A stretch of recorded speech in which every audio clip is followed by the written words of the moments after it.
Now on Newstalk Drive, an advertisement in the United Kingdom is getting a lot of attention today. It's appearing in many of the newspapers and it is under the headline, "Humane milk is a myth." Under those words is a picture of a cow behind barbed wire, but then text that describes, "I went vegan the day I went to a creamery.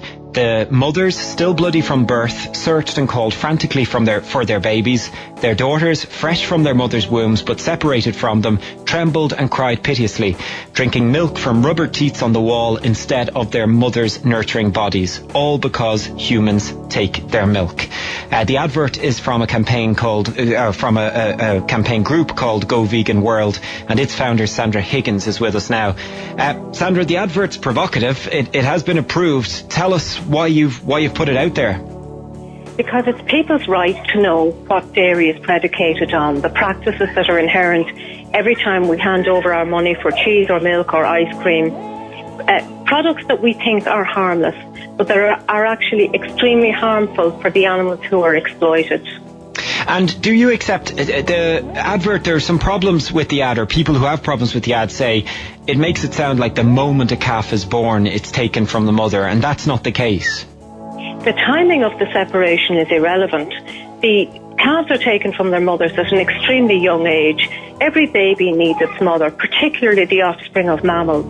This is an established scientific fact, not only in humans, but in all mammals.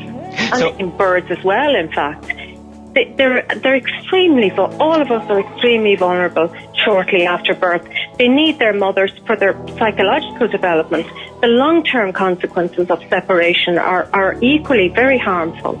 So, is your point that people out there who've had milk on their breakfast cereal or in their coffee or in their tea today, they're just blind to this or choose to be? I would say that most people are like I was. A couple of years ago, I thought that dairy was a healthy product. I enjoyed it. I thought it was absolutely harmless.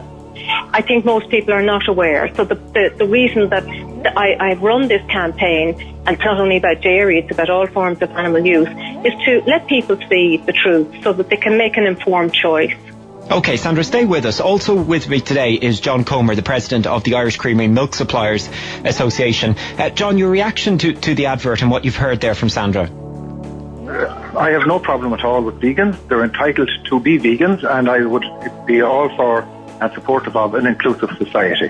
Where I have a major problem is misrepresentation of the situation, and I think it's absolutely polar opposite view that I would have, and that the vast majority of the world population would have. And I'm afraid Sandra is going against all nutritional recommendations by all the eminent people that are qualified to give advice. And my one big concern from this is, it's not because of vested interest. Everybody knows I'm a dairy farmer and I represent dairy farmers, but all the nutritional evidence that we have to date supports a balanced diet that incorporates dairy for the development of our teenage children who may be listening to you right now, Chris. And as you know, that age group is very, very influential. And I would like to make sure that they're in possession of the facts from a professional basis of the established science in this country to make sure that they make informed choices. Okay, and John, Chris is playing on the emotions of people, and it's misrepresenting the reality. We have the highest animal welfare standards in the world. So, John, I would like you to be able to talk on radio about this science. So, the World Dietetics Associations have issued position statements on plant diets, and they say that a plant diet, 100% plant diet, is more than adequate for human nutritional needs. In fact, it prevents many of the illnesses that are associated with consuming animal products that people are suffering from and that cause premature death. So it is a misrepresentation of the science. I would like to refer listeners to my website, goveganworld.com, which links to the evidence-based fact from institutes like the Physicians Committee for Responsible Medicine, for the website nutritionfacts.org, run by eminent scientists and researchers, that show that, first of all, animal foods are not necessary, and secondly, they actually are associated with a lot of the illnesses that people are suffering from. So animal rights is also a human rights issue. Let's let John reply to that. So Sandra, John, the point Sandra is making is you can have as healthy, if not healthier, a diet by being 100% plant. I would refute that out of hand. I mean, it's utter nonsense to be not to put a tooth in it. If you go into every single GP practice in the country, probably there might be there would be one or two exceptions. They take their guidance from the qualified people that have the body of evidence. GPs are not qualified. The fact is, and I have nothing against vegans, you have to take cocktail after cocktail of products utter nonsense. to try and balance the diet. Why do you think? Nonsense, John. Vegans eat a balanced diet. They eat a balanced diet. 5,000 years ago, we were about 4'7". Okay, just one second. So John's accusation, Sandra, is that you are fortifying your diet and with supplements. Actually, you don't need to take supplements. If vegans eat fortified foods, they get a fully complementary diet. Now, most of the B12 manufactured in this earth is manufactured to feed to farmed animals because they lack it, and that's why there is B12 present in animal foods. Okay. It's not justifiable to use them because vegan foods are low in vitamin B12. Okay, look, you're both obviously. Everybody else is also eating fortified foods. Okay, just one second, both of you, because you're both obviously very passionate, but I just want to take a step back from the nutritional discussion you're having, John, to the accusation in the advert, which is that milk and its production, even if it is nutritional, is inhumane by the manner in which calves are taken from their mothers, and the advert is very descriptive about that. From an Irish point of view, from your members' point of view, is that the case? In under 24 hours, would a calf be separated from its mother? That is absolutely the case, is that we farm to the highest standards that are prescribed by European legislation as the elected representatives of society across Europe. The politicians that have been elected to represent the people put the legislation in place, and we adhere to that legislation. But how quickly, Sandra, just one second, let John answer. How quickly, John, would a calf be separated from its mother after birth? There's no prescription as far to what time the calf can be separated. That's up to the individual farmer. But the reality are we talking 12 hours? It can be 12 or it can be 3 months. The Irish legislation recommends that the mother licks the calf. It didn't make any difference.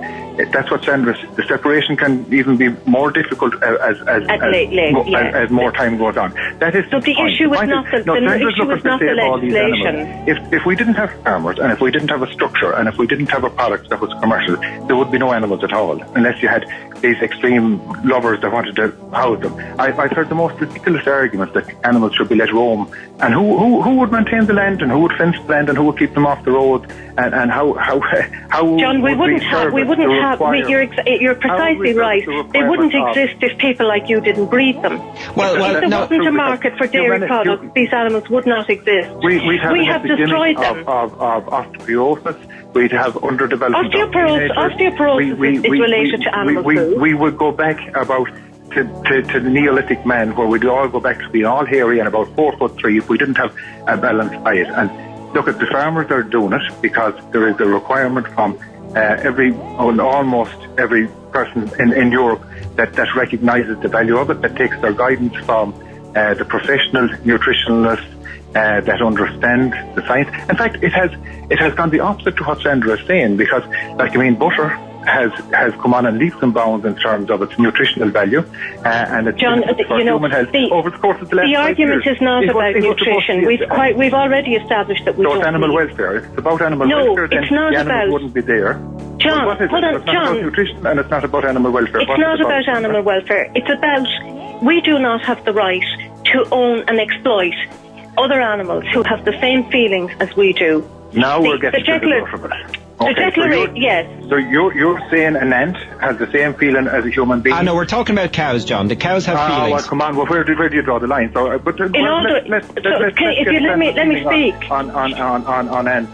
In 2012, the Declaration of Consciousness was passed that discussed conscious awareness in other animals. They have the same conscious awareness as humans. They have the same interest in their lives as humans. They experience pretty much the same physical and emotional states that we do. So all right. Can I ask you, well, let Sandra finish her point. John, just one moment. John, one moment, please. One moment. Let Sandra finish your point. Because they are sentient and conscious and aware of their lives, they feel what we do to them, and what we do to them harms them. To take a baby away from their mother harms both the mother and the baby, and we take them away for something that's not necessary. Because what John has said about nutrition, you've made your point, Sandra. Ill-informed. You've made your point, and John, to be fair to Sandra, that is the crux of the advert. That is what the advert says. It's inhumane. Why did she have to come on? You brought up nutrition, John. Now, you were the first to raise nutrition, and both of you have made your points on nutrition. John, Sandra, no. I'm sorry, guys. People need to understand you. Sandra has made her point on it being inhumane. John, your response? My response is absolutely not. As I keep saying to you, we're farming to the highest standards in the globe in Ireland. But it's not about standards. But you're trying to regulate something that has been ruled inherently inhumane. When you dig your shovel into the ground, you kill 1,000 worms to make your protein from whatever other source you're getting it. But I'm trying to make my point back to you now. You kill an awful lot more, John, because you're using infinitely more crops to feed the cows to get the milk than somebody like me as a vegan is consuming directly. And furthermore, veganic growing methods inflict significantly less harm than traditional methods. And farming is unsustainable. Dairy farming is unsustainable. The lifestyle of farmers is very unsatisfactory. The income is very low. Plant foods are increasing in sales. Dairy foods are decreasing in sales. And in order to care about humans and farmers as well as other animals, Sandra, we need to move with the times. You've had a good run there, Sandra. John, have you ever had a vegan meal? Indeed, I had. Well, that's a tricky one now. Maybe I would have said vegetarian. No, not vegan. Because, Sandra, here's the point. Both of you have a lot of common understanding and respect for each other. I live with a vegan. My housemate's a vegan. And the odd time you end up eating a vegan meal. But it's not, if you like, shoved down your throat like this advert. And what would you say to, you have chosen to eat the way you eat, other people choose dairy. What would you say about the militant nature of the advert, Sandra? It's not a matter of choice. When somebody else's life and death is at stake, that is not your choice. You don't have the right to inflict that on anybody else. On the cow. If you asked that cow, do you want your baby taken? Do you want to be artificially inseminated? And do you want to walk into the slaughterhouse? They would say no. You can bet your bottom dollar they'd say no. I don't think so. Because when animals would be roaming in the wild, they come up under horrendous suffering from breaks and falls and everything else. They're housed, they're cared for, they go to beds of straw, they're always lying down way to an indication of a cow's contentment. I wouldn't say happiness, because I don't share your view that they're equal to us as humans. But that is a scientific view. You can't not share science. Guys, you're not going to... It's not an opinion. You're not going to agree, but we greatly appreciate both of you giving us your opinions. Sandra Higgins of Go Vegan World and John Comer, the president of the Irish Creamery Milk Suppliers Association. Thank you both for your time. Back in a moment.